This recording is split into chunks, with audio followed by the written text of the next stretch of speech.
Ya, ya ini kan ditawari kan nanti apa namanya foundernya bisa nyewa bis datang ke sana untuk melihat secara langsung. Tuan Haji Ismail bin Haji Ahmad sebagai founder kita, sebagai pendirinya, pengasas HPA, itu selalu memberikan satu konsep pembelajaran dengan seeing is believing. Ngomong ini untuk perjuangan Islam, buktinya mana? Tunjukkan dengan HPA IC, pondok pesantren tahfidz yang gratis, yang ustadznya tidak digaji dengan terima kasih. Ustadznya digaji dengan standar yang layak. Ya, kalau misalnya lihat pesantren yang ada hari ini, ustadznya kebanyakan berjuang tangguh, betul kan? Berjuang tangguh, dapat gaji sebulan 200 sudah luar biasa, 300 paling tinggi 600. Pondok sebesar kayak apa namanya, pondok sebesar kayak misalnya di Solo di mana itu, paling gaji pertama berapa Pak? Ini 600 saja. 600 enggak 300. Fresh graduate paling dapat 300 sebulan. Ini HPA, ya kan? Ustadz betul-betul diberikan penghargaan yang luar biasa. Karena apa? Karena ini umat untuk membangun peradaban umat. Ayo tengok HPA isi untuk melihat ini bukti bisnis HPA di Indonesia. Di Malaysia ada pondoknya juga di Malaysia. Silakan datang ke sana. Kita akan melihat suatu yang luar biasa. Dan di Aceh juga tanah ada ya Pak ya. Sudah 8 hektar tanah yang disiapkan. Dan di Tegal ada? Sudah ada wakafnya. Semoga bisa berjalan dengan amin ya rabbal alamin. Maka sekalian, sesi ini, sehari yang luar biasa. Siapkan mental kita, siapkan semangat kita, jangan kendor semangat kita. Kalahkan hawa dingin kita, jangan minta dimatikan AC-nya. Karena kalau AC dimatikan nanti pengap ruangan ini. Tapi kita kalahkan kedinginan ini dengan semangat. Kita akan semangati dengan nasi. Oke ya, kita pakai nasi tahu kayak ini. Ini pakai mana? Maklum ini komputer. Kalau saya pakainya yang agak cepat rusak, aset ya. Nah ini kan apel kerowak gitu kan beda. Ya. Kita akan bernasi dulu untuk mengangkat suasana. Silakan berdiri dulu sekalian. Bukan untuk menghormati nasinya, ya hanya untuk bersemangat. Kita lihat pondok pesantren kita, masih ada isi kita yang luar biasa. Kita lihat bagaimana ahli-ahli HPA menjalankan aktivitasnya. Kita bernasib bersama-sama.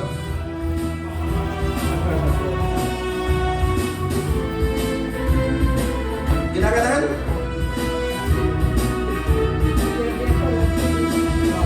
bahu-bahu kita bangun negara ini, jadikan umat sehat, cerdas dan mandiri. Kita bekerja dengan keimanan kita untuk kejayaan HPA. Indonesia. Satu pun mampu kita bangun negara ini, jadikan umat sehat, cerdas dan mandiri. Kita bekerja dengan keimanan kita untuk kejayaan HPA Indonesia. Ayo, ayo bangunlah semua, kita saling membantu dan bekerja sama, tingkatkan persaudaraan persatuan kita untuk sebuah mimpi yang kita dapat. Ayo bangunlah wahai para pejuang, tiada waktu kita untuk terus berdiam. Di saatnya kita menuju yang nanti, jadikan negeri ini negeri yang istiqlal. Mau kita bangun negara ini, jadikan umat sehat, cerdas dan mandiri. Kita bekerja dengan keimanan kita untuk kejayaan HPA Indonesia.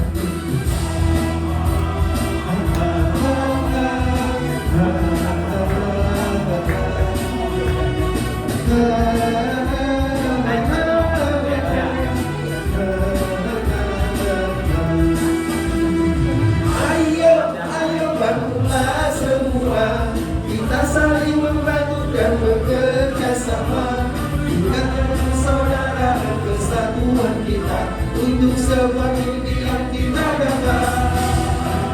Ayo bangunlah wahai para pejuang, tiada waktu kita untuk terus berdiam. Bikin saatnya kita menuju yang dinanti, jadikan negeri ini negeri yang diridai. Jadikan negeri ini negeri yang diridai. Jadikan negeri ini negeri yang diridai. Takbir. Allah. Oke, Bapak sekalian, biar biasa kita persilakan duduk. Bisa tidur. Kita persilakan duduk. Bapak sekalian, untuk tidak memperpanjang waktu, kita akan panggilkan beliau, tapi sebelumnya kita akan berikan satu yel-yel. Yel-yel buat kita semua. Kalau setiap pelatihan biasanya ada yel-yelnya untuk bangun semangat. Ya. Tadi apa kabar sudah? Kemudian apa yel-yel Pak? ABC. Satu kata untuk MC ya. MC-nya MC sebulan sekali. Sebulan sekali. Saya lupa. Padahal biasanya mengisi pelajar setiap pekan sekali. Ini sebulan sekali karena masa pandemi seperti itu. Ya. Ya. Satu kata untuk HBC. HP aja ya. Satu kata untuk HPA. Maka ketika ada presenter menyampaikan satu kata untuk HPA, maka kita jawab dengan kata dahsyat. Satu kata ya, dahsyat. Afirmasi, dahsyat. Dua kata untuk HPA, luar biasa. Tiga kata untuk HPA, saya harus sukses. Jangan pasti. Harus. Saya harus sukses. Hafal? Satu kata, dua kata, tiga kata. Ketika ditanya kemudian di akhir itu, siapa yang sukses? Saya. Tunjukkan hati kita, jantung kita. Bisa? Saya. Bisa ya? Oke, cek, tes. Karena nanti jangan-jangan Pak Ibu menyampaikan menanyakan lebih dulu. Satu kata untuk HPA. Ya, dahsyat itu gimana dahsyat? Bilang kompak dong. Dahsyat, kompak dong. Dahsyat. Ya, dahsyat. Kompak harusnya. Jangan dahsyatnya seperti bergelombang di sini. Tidak kompak ya. Oke. Satu kata untuk HPA. Dahsyat. Dua kata untuk HPA. Luar biasa. Tiga kata untuk HPA. Saya sukses. Takbir. Siapa yang sukses? Siapa yang sukses? Siapa yang sukses? Sebut nama. Oke, kepada Pak Ibu Irdianto, waktu dan tempat sepenuhnya saya serahkan. Semoga kita semua bisa mengikuti pelatihan dari beliau dengan baik. Assalamualaikum warahmatullahi wabarakatuh. Terima kasih Pak Sabar. Assalamualaikum warahmatullahi wabarakatuh. Waalaikumsalam warahmatullahi wabarakatuh. Alhamdulillah nahmaduhu wa nasta'inuhu wa nastaghfiruhu wa na'udzu billahi min shururi anfusina wa min sayyiati a'malina man yahdihillahu fala mudilla lahu wa man yudlil fala hadiya lahu. Asyhadu an la ilaha illallah wa syarika lah wa asyhadu anna Muhammadan abduhu wa rasuluh. Alhamdulillah sekali dan hari ini kita diizinkan oleh Allah untuk bertemu dalam kondisi yang paling kita syukuri, yang paling kita nikmati, yaitu iman dan Islam. Tak lupa salam dan salawat kepada Rasulullah SAW, sahabat dan pengikutnya yang setia hingga hari akhir insyaallah. Terus sekalian, hari ini kita akan membahas tentang suatu bisnis yang peluang bisnis yang saat ini on the track, ya, peluang bisnis yang punya potensi yang besar. Karena sekalian, hari ini kita lihat banyak sekali bisnis yang bangkrut, teman-teman kita yang di PHK. Nah, justru kita kemudian mempunyai satu peluang yang luar biasa. Oleh karena itu judulnya kita bukan training bisnis tapi coaching. Coaching bahkan akan kita bimbing selama 3 bulan. Ya, selama 3 bulan di dalam pembimbingan. Jadi nanti pulang dari sini kita masukkan ke dalam satu room. Di dalamnya bahwa sekarang kami beri tugas dan harus setiap hari melaporkan tugasnya. Ya, karena itu adalah kunci suksesnya di situ. Jadi nanti roomnya jangan sepi. Ya, selama 3 bulan kami dampingi, kalau punya kesulitan apa, mau konsultasi apa, silakan nanti kita di room. Oleh karena itu sebetulnya training ini bukan training tapi coaching. Jadi ini sebagai pembukaan kita bertemu, semoga tidak bertemu yang pertama dan terakhir kalinya. Ya, soalnya sering itu sekali kalau dalam training itu bertemu pertama dan terakhir gitu ya, sampai rumah pusing. Ditanya tadi training apa? Gak tahu. Yang penting Allahu Akbar. Hari ini kita akan belajar sersan, ya, sersan. Serius tapi santai. Apa karena kalau bisnis serius nanti ngantuk, Pak, ya. Bisnis kalau serius belajarnya nanti ngantuk. Oleh karena itu di sini dilarang membaca doa mau tidur. Nah, kalau yang tidur silakan duduk di depan sana, sudah kita sediakan musola sama kamar mandi. Ya, jadi kamar yang kita rubah jadi musola sama kamar mandi, gitu ya. Nanti silakan di samping sebelah sini ada. Jadi kalau nanti yang ngantuk ya jangan sungkan-sungkan gitu ya. Angkat tangan silakan, kemudian kamar mandi duduk. Ya. Terus sekalian, jadi kita akan membahas bisnis yang ada di Indonesia, bisnis peluang bisnis hebat yang berbasiskan berada di Nabawi pengobatan ala Rasulullah SAW. Bisnis yang akan menarik sekali, yang sudah kita tekuni lama sekali, dan insya Allah nanti kita akan mengalami kesuksesan di sini. Bapak sekalian, di sini saya hanya mengundang orang-orang yang mau sukses saja, yang sungguh-sungguh mau sukses. Ya, karena itu Bapak sekalian, sebetulnya training ini bayar apa enggak sebenarnya? Bayar apa enggak? Ini ada yang ngomong enggak, ada yang ngomong bayar. Bayar apa enggak? Ya? Bayar. Ayo bayar apa enggak? Iya, ya. Bapak sekalian bayar berapa? 300, dapat produk senilai berapa? 310. Berarti bayar apa enggak? Enggak. Dan terus nanti yang bayarin siapa? Ya, jadi Bapak sekalian, artinya apa? Kita ingin memberikan hari ini suatu training yang bukan cuma sekedar training. Produk itu sebagai modal Bapak sekalian nanti untuk menjalankan bisnis ini. Jadi produk itu, coba jenengan mana ada ikut training bisnis malah dimodali? Ada enggak? Ada HPA. Jadi misalnya, jadi produk yang kita berikan itu nanti untuk modal, tapi modal ya boleh diminum, mau dimakan sendiri, diminum sendiri boleh. Kenapa? Karena pedagang atau penjual yang paling bagus adalah yang menjual dirinya sendiri. Ya, yang menjual dirinya sendiri ya, apa artinya? Yang dia konsumsi, yang dia makan, dia testimoni bagus dan dia akan bisa jualan dengan sukses. Karena kita beri, silakan mau dicicipi, silakan mau diputar nggak apa-apa juga. Silakan mau diputar. Maka misalnya sebagai pembuka saya ada anekdot. Nah, anekdot orang Indonesia sama orang Barat ketika berbisnis. Ya. Orang Barat ini perumpamaan aja punya penghasilan sekitar 10 juta, gitu ya. Ditanya sama orang Indonesia, Pak bulananmu berapa? 5 juta. Wah, masih sisa 5 juta. Ditanya, Pak 5 jutanya buat apa? Jawabannya gimana? Terserah saya. Enak nggak? Enak, gitu ya. Anda punya penghasilan 20 juta, kebutuhannya cuma 10 juta, ya 10 juta. Terserah saya. sama orang Indonesia nggak mau kalah. Penghasilanmu berapa? 2,5 juta. Pengeluaranmu berapa? 5 juta. Loh, sisanya terserah saya. Terus sekarang banyak yang dari kita seperti itu. Banyak ya besar-besar daripada iya.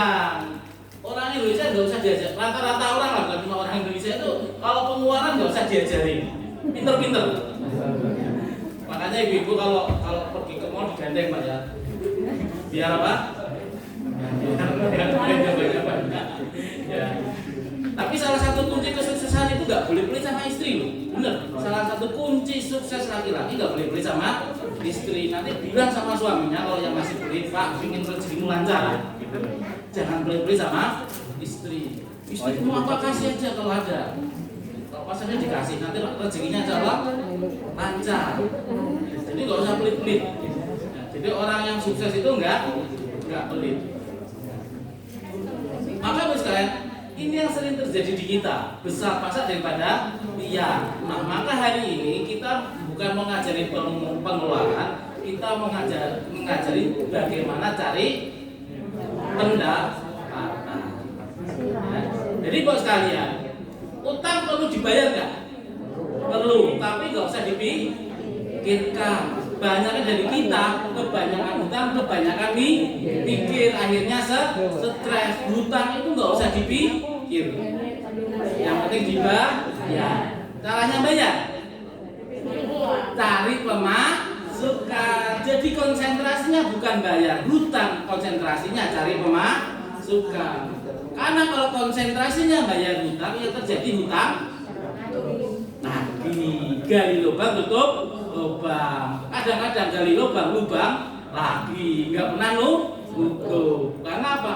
Nggak pernah fokus cari pemasukan. Nah, hari ini bos kan, mari kita ubah mindset kita menjadi mindset seorang pebisnis. Karena apa? Sejak kecil di Indonesia ini diajarkan mindsetnya seorang pegawai. Coba habis TK masuk ke SD, habis SD masuk habis SMP, SMA, habis SMA, kuliah lulus. Nah, cari kerja. Itulah kemudian kita tidak jadi kreatif karena disiapkan mentalnya menjadi mental bekerja, bukan mental pedagang. Padahal dari sini Tegal Brebes itu ya harusnya orang-orang pedagang daerah sini, omsetnya gede-gede. Nah, maka kita latih jadi pedagang. Karena sejak kecil kita dijadikan bangsa konsum. Ini Ibu Budi, ini Bapak Budi. Ibu Budi pergi ke pasar titik-titik sayur, jawabannya kenapa nggak menjual? Karena apa? Itu sejak kecil kita sudah dibuat mindset itu. Balonku ada 5 rupa-rupa, warnanya merah kuning. Ya, meletus balon. Kenapa yang hijau? Bukan yang merah aja sih gitu. Meletus balon hijau. Merah ya, merah aja pada kerudungnya merah. Meletus balon. Kemudian apa? Hatiku sangat kacau. Balonku tinggal ku pegang. Coba sejak kecil diajarin. Iya. Balon murah apa mahal? Murah. Kenapa nggak diajarin beli lagi? Karena sejak kecil kita dibuat seperti itu. Nih, lagi ya. Coba Bapak sekalian gambarkan pemandangan. Apa yang digambar? Gunung, tengahnya jalan, ada matahari, sawahnya kanan kiri, betul? Dari TK sampai sekarang sama. Loh, kreatif banget sih. Karena itu bos sekalian, itulah pendidikan kita yang membuat kita tidak kreatif. Padahal pedagang itu harus pikirnya harus kreatif. Itulah hari ini kita tidak mencari pedagang karena mikirnya masalah. Betul kan? Tidak mikir solutif, kata Bu Tejo. Iya enggak? Kita seringnya mikir masalah, betul enggak? Punya masalah yang dipikirin masalahnya, bukan solusinya. Yang kemudian terjadi apa? Muncul banyak masalah di antara kita karena kita nggak mikir solusi. Nah, hari ini bos kan kita coba pikir sama-sama membuka mindset kita bahwa yang namanya dunia entrepreneur itu dunia yang luar biasa, dunia yang harus kreatif. Ya. Tapi belajar entrepreneur seperti kita belajar jalan. Ya Bu ya, kalau belajar jalan jatuh kapok enggak? Serius. Jalan jatuh kapok enggak? Enggak. Saya mau tanya, hasil penelitian ketika kita belajar jalan jatuhnya berapa kali? 250 kali rata-rata. Nah sekarang saya mau tanya, belajar dagang bangkrut kapok enggak? Serius ya. Artinya apa? Ya bangkrut itu biasa, ditolak itu biasa. Ini harus ditanam mindsetnya seperti ini ya. Karena apa? Banyak sekali buat orang mulai belajar dagang bangkrut kemudian kapok. Betul nggak? Iya, akhirnya yang terjadi bangkrut terus, gagal terus. Maka bos sekalian, itu yang harus kita mau. Maka bos sekalian, ya, hari ini kita sedang mengalami keterpurukan, betul nggak? Indonesia, rakyatnya rata-rata hari ini sedang mengalami keterpurukan. Gak usah sedang pandemi ini. Setiap hari kehidupan kita mengalami seperti itu, ya enggak? Terjadi enggak? Terjadi. Kadang-kadang kita sedang mengalami masalah. Akhirnya apa bos kalian? Akhirnya kita harus memutuskan bangkit atau putus asa. Sering nggak kita mengalami masalah seperti itu? Sering. Keputusannya apa? Menjalani itu berarti masih bingung. Wis dilakoni wae nek utang nambah ya alhamdulillah bisa bayar ya wis. Betul enggak Mas kalian? Betul, karena kita enggak sering memutuskan. Kehidupan kita dibiarkan berjalan seperti apa adanya. Karena apa? Ketika kita memutuskan, kita ngerti ada konsekuensinya. Betul enggak? Dan kita enggak berani sama konsekuensi itu. Betul enggak Mas kalian? Mau sukses, ora pisau santai. Betul nggak? Di dalam otaknya sudah seperti itu, betul nggak? Tapi kalau mau gagal, mau susah. Akhirnya apa? Ya wis lah. Nah, akhirnya kita terbangun dalam kondisi susah. Betul nggak? Tahu-tahu ketika manten anyar gitu, wah seneng macam-macam, tahu-tahu sudah berapa lama kok susah. Betul nggak? Mulai punya anak 2, 3, biaya ini piye gitu ya. Karena apa? Karena kita nggak punya keputusan untuk sukses. Kita nggak punya planning di dalam kehidupan kita, betul nggak? Kita sering hidup kita mengalir apa adanya, nggak pernah punya planning, nggak pernah punya keputusan. Saya besok mau jadi apa? Padahal sejak kecil sudah ditanya, mau jadi apa Pak? Nah, cita-citanya apa gitu kan? Sejak kecil ditanya jawabannya apa? Mesti rata-rata dokter kan gitu ya. Cita-citanya dokter, kalau nggak pilot kan gitu ya. Nggak ada yang jadi pedagang. Betul ya? Iya. Makanya sekarang ini nyuwun saya bukan menyinggung ras, tapi ada anekdotnya. Ada anekdotnya. Kalau orang Jawa keluar suruh nyari orang, keluar rumah suruh nyari apa? Kerja. Jangan nyari kerja, betul nggak? Kita ini dididik orang tua seperti itu nggak, nyari kerja. Yang selalu kalau orang Arab nggak ya? Cari apa? Makan. Terus Pak ya? Iya. Iya sana cari makan. Bahasanya beda. Orang Cina cari duit. Yang kerja orang Indonesia, yang makan orang Arab, yang dapat duit. Anekdotnya gitu, tapi memang didikannya beda. Karena apa ya, orang kita ini dari kecil disuruhnya seperti itu.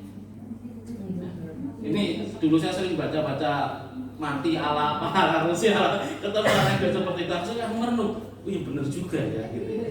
Jadi sekalian, ini harus kita berarti apa? Kalau Bapak sekalian mau merubah suatu bangsa, maka rubahlah anak kita. Jangan lagi dicita-citakan sebagai seorang pegawai. Betul ya?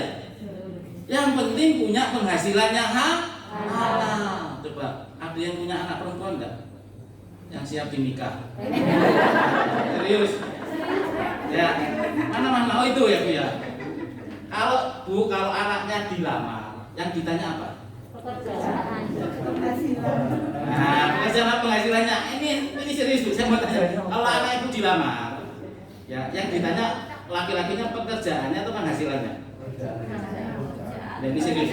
Bekerja beriman pula. Ya, bekerja beriman pula kan gitu ya. Berarti pekerjaan. Bu, saya kasih tahu di rumah saya pekerjaan banyak. Betul nggak? Betul nggak? Ini mental. Ini masalah mental. Ini masalah mindset kita, mental kita seperti itu. Ya. Kita khawatir karena apa? Kita terlalu khawatir dengan yang namanya status. Betul nggak? Status. Padahal belum tentu yang punya status penghasilannya lebih besar. Nggak apa-apa Pak, yang penting tiap bulan ada. Loh, entrepreneur juga tiap bulan ada. Tapi belum tentu besar. Tapi insya Allah lebih besar. Jadi mindsetnya harus benar Bu. Jadi besok lagi kalau ditanya apa, kalau ada orang lamar yang ditanya penghasilan. Ya, clear ya Bu ya. Jangan ditanya pekerjaannya. Kalau cuma pekerjaannya di rumah saya banyak bekerja. Jadi tanya penghasilannya. Kenapa? Sekarang itu orang di depan laptop penghasilannya tinggi-tinggi loh ya. Enggak kemana-mana, cuma di depan laptop aja tuh yang penjual online. Itu cuma di depan laptop, kadang-kadang cuma pakai HP. Penghasilannya tinggi. Saya punya teman-teman yang gitu tuh penghasilannya puluhan juta. Walah mas nganggur nih rumah penghasilannya puluhan juta. Ini tuyul apa piye tadi ya? Guyonan itu banyak seperti itu. Jadi nggak usah ditanya pekerjaannya, karena ada orang-orang yang nganggur di rumah pekerjaannya banyak, hasilnya banyak. Jadi apa? Karena hari ini menurut kalian dunia sudah berubah. Dunia sudah berubah. Belum tentu orang sibuk keluar banting tulang keras itu penghasilannya lebih banyak daripada yang diam di rumah. Ya. Jadi yang ditanya sekali lagi apa besok? Mindsetnya kita rubah. Sama anak kita juga sama. Saya sama anak saya gitu. Nggak penting kerja, yang penting hasilnya. Anak saya bilang, kamu pertama kali harus kerja karena harus punya etos. Masalah orang Jawa itu adalah masalah etos kerja. Ketika kerja sama orang lain sungguh-sungguh, betul nggak? Oh, berangkat pagi, pulang sore, kalau perlu malam, kalau perlu nggak pulang. Iya. Tapi ketika bisnis sendiri, bukanya siang. Iya nggak? Jam 10 baru buka, jam 9 baru buka, sore itu tutup. Nggak serius kalau kerja sama diri. Coba bayangin kalau kerjanya serius seperti pegawai, berangkat pagi pulang sore, kalau perlu sampai malam masih buka. Kira-kira gimana? Sukses. Iya. Yang jadi masalah di kita adalah ketika membangun entrepreneur tidak punya etos kerja. Sama di HP apa, saya sudah di HP lama nggak sukses karena apa? Nggak punya etos kerja. Kerjanya cuma Sabtu sama Minggu. Iya enggak? Iya. Saya walaupun di rumah masih kerja. Kerjaan saya apa? Pegang HP. Iya enggak? Iya. Coba tanya tuh sama alumni apa yang kemarin. Setiap pagi saya ngasih video ya. Itu nyari dulu. Enggak langsung gitu, nyari dulu yang bagus apa. Kerjaannya nonton. Enak enggak? Enak, tapi nonton dipilih bagus kirim, nonton pilih bagus kirim. Kerja itu Pak, karena apa? Menginspirasi. Nah, maka bos sekalian, ini harus kita bangun sama-sama. Suatu bisnis tidak bisa berjalan sukses kalau nggak punya mindset yang tepat, tidak punya etos kerja yang bagus. Makanya saya nggak bilang bisnis itu gampang, enggak. Bisnis itu tidak bisa instan, tapi dia lebih menjanjikan. Maka bos sekalian, teman-teman, ada 3 pertanyaan harus dijawab. Yang pertama, ya, memutuskan bangkit apa enggak. kalau sudah memutuskan bangkit, apa maknanya? Jadi boskan, bisnis itu bukan cuma masalah duit. Yang paling penting bisnis itu maknanya. Mau punya penghasilan 10 juta itu buat apa? Gitu ya. Mau punya penghasilan 30 juta itu buat apa? Mau penghasilan punya 100 juta itu buat apa? Bukan angkanya.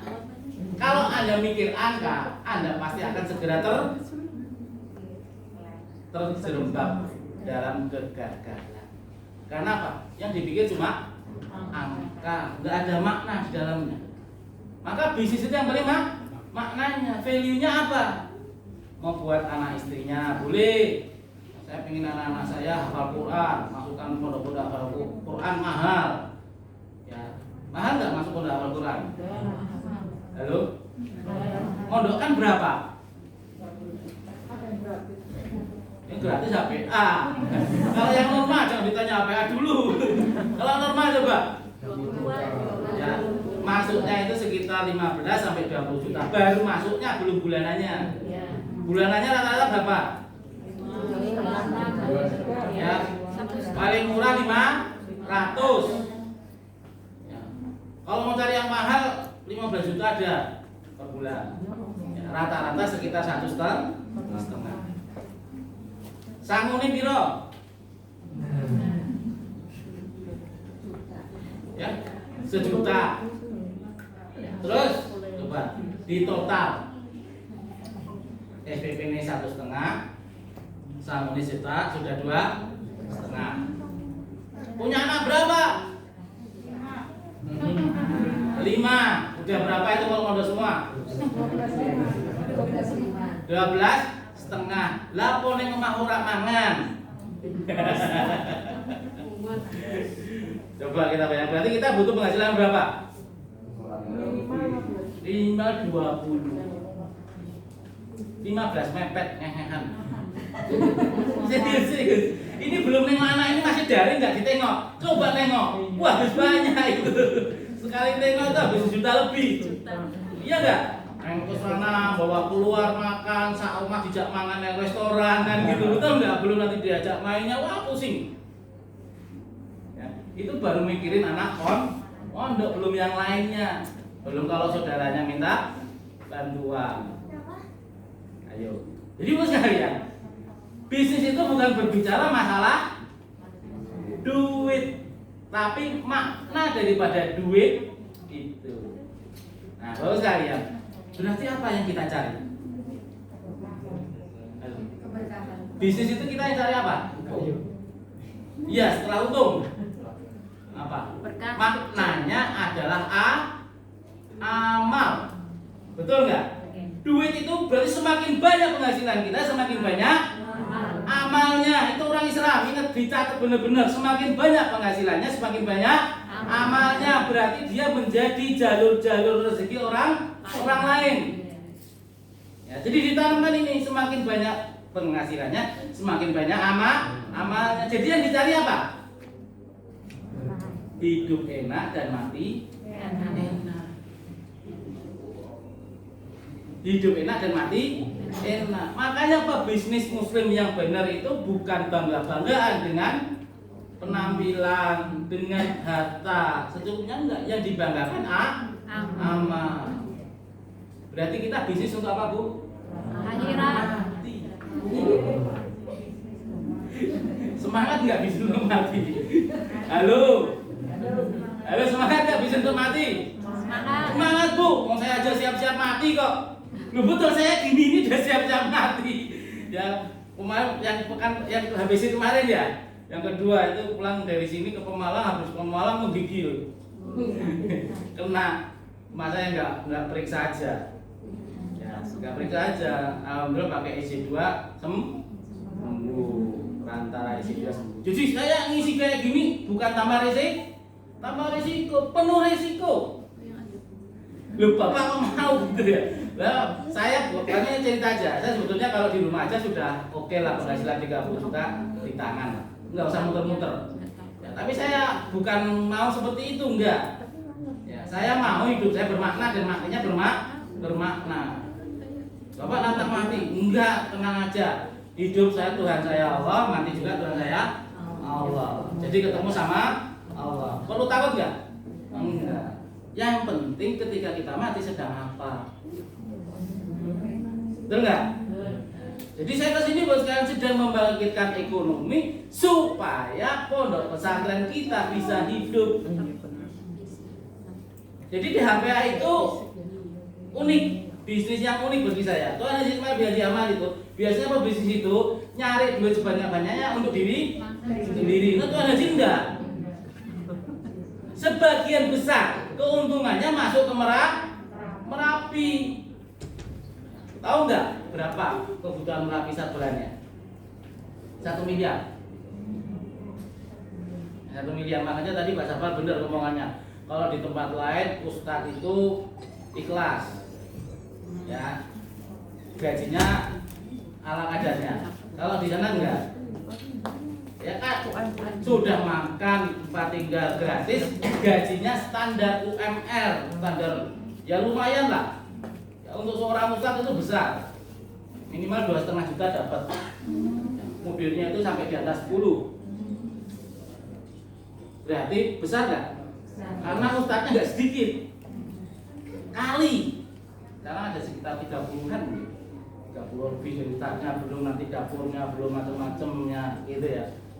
Itu rata-rata anggaran sambil kita bangun itu sekitar 1 miliar. Saya dikasih tahu sama Tuan Haji, sebetulnya ini nggak boleh keluar. Ya ini saya keluarkan aja biar ngerti semua. Kenapa sih kita bisnis gitu? Kemudian yang kedua, sudah ada wakaf di Tegal, ya daerah Slawi ya. Iya. Slawi. Perlu bangunnya perlu duit nggak? Perlu duit. Duitnya dari siapa? Kita. Nah, Bisnis. duitnya dari bisnis HPA. Jadi kan supaya awal bisnis ini ngerti nanti untungnya lari kemana. Ridho nggak kalau untungnya untuk pondok pesantren? Jadi bos sekalian, itu uniknya bisnis HPA.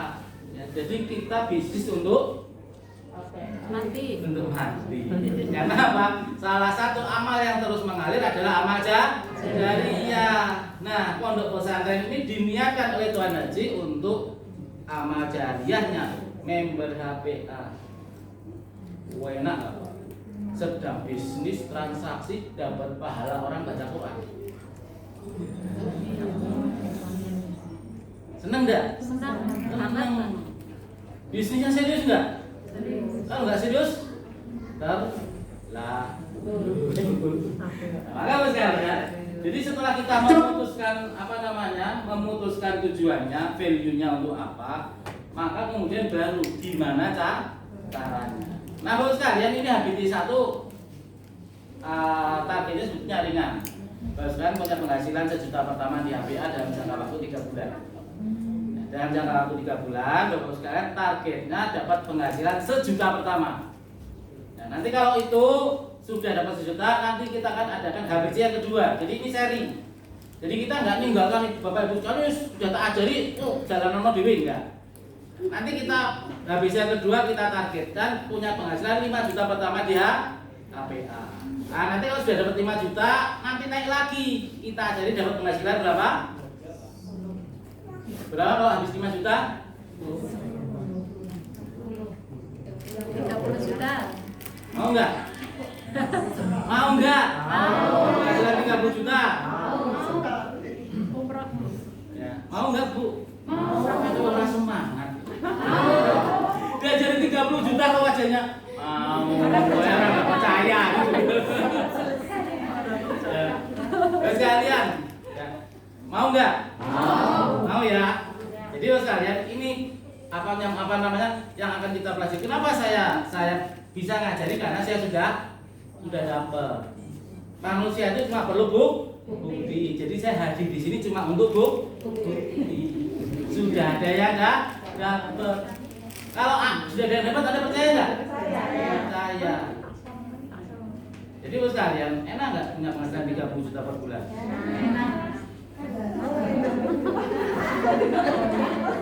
Masih kurang Bu. Serius.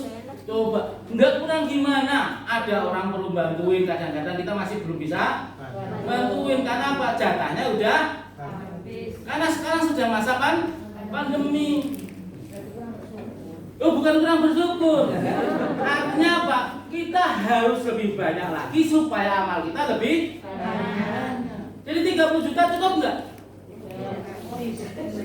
Karena saya ingin sebelum mau 50 tahun saya punya pondok pesantren sendiri. Jadi harus punya lebih banyak. Jadi saya ini, mohon maaf, saya berdoa sama Allah, ya Allah saya ingin punya pondok pesantren. Kemudian disatukan sama Tuhan Haji, ternyata Tuhan Haji kemudian dirikan pondok pesantren udah gaduh klop dah. Sudah punya pondok pesantrennya sekarang, tapi saya masih punya impian punya pondok pesantren sendiri. Karena saya ingin punya pondok pesantren yang leadership. Bukan cuma sekedar pondok pesantren knowledge Quran dan sebagainya, enggak, tapi leadership. Jadi orang yang masuk sana gratis, tapi dipilih betul-betul yang punya leadership yang baik. Nah, saya ingin itu karena saya mau menciptakan Wali Songo Jilid 2.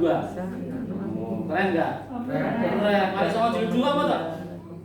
Wali Songo itu keahliannya macam-macam, betul nggak? Ada yang irigasi, ada yang macam-macam, yang di tata buku macam-macam, tapi semuanya basicnya adalah agama. Nah, saya ingin seperti ini. Jadi kan Wali Songo itu kan punya daerah, betul nggak?